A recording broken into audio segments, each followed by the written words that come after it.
صحتك. سلام. اليوم ان شاء الله غادي نوجدوا براونيز رائع جدا وناجح من اليد ديال الشيف، فتبعوا معنا الوصفه. Bonjour, aujourd'hui on va préparer des brownies. Allons-y. هنا درنا 200 غرام ديال الشكلاط و 120 غرام ديال الزبده وغنديرهم في بان ماغي. غادي نديرو 3 البيضات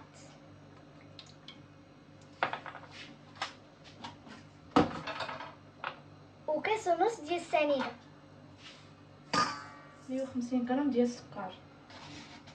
بغيتي نزيد لك حتى هاد الكاس هذا كيهز غير 100 غرام. وغنديرو ساشيه ديال الفاني وغنديرو قبيصه الملحه. ودابا غنزيدو الشكلاط والزبده اللي ذوبنا.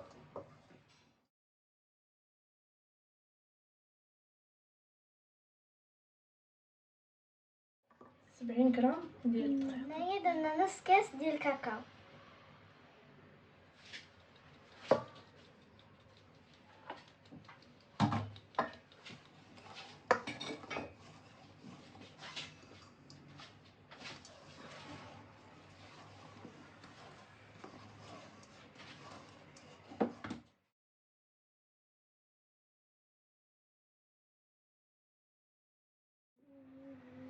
دابا غنديرو لو ميلونج دون لو مول.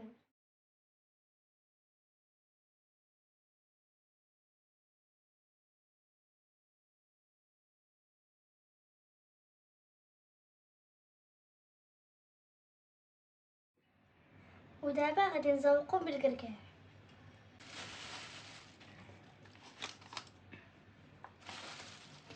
وهنا من بعد ما خرجت البراوني من الفران كيجي رائع جدا، وصفه لي ناجحه. فبالنسبه للطياب ديالو كتدخلوه الفران، بالنسبه لك الفران ديال الغاز فكتدخلوه الفران يكون شعل من التحت فقط، والعافيه ما تكونش مجهده متوسطه، وكتخليوه كيطيب مده 20 دقيقه وتردوا ليه البال.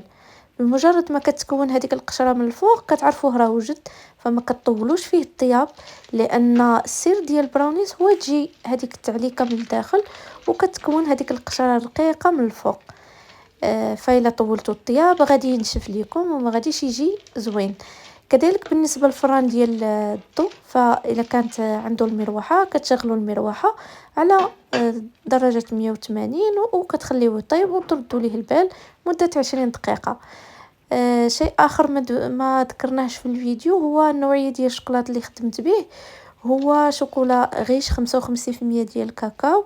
ممكن تستخدموا شوكولا اولي ولا شوكولا نوار اللي كتفضلوا، وبالصحه والراحه. غادي نخلي لكم كذلك الوصفه في صندوق الوصف هكا باش تلقاوها واجده، وممكن هكا تزينوه بغاناج ديال الشوكولا ولا كراميل ولا البيستاج اللي عجبكم، اولا تكتفيو وتخليوه بحال هكا فكيجي لذيذ بزاف.